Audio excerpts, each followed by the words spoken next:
مصطفى مصطفى منبع للصفا، سيد الأنبياء مشعل في الوفاء، كان في عطفه لليتامى دفاع.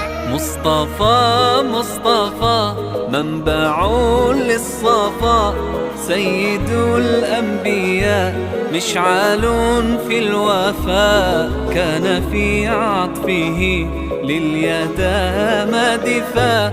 حن قلبي له فاض شوقا إليه، ليس أرجو سوى شربة من يديه. الصلاة عليه والسلام عليه، للسماء ارتقى فأتى بالنقاء، وغدا وجهه نيرا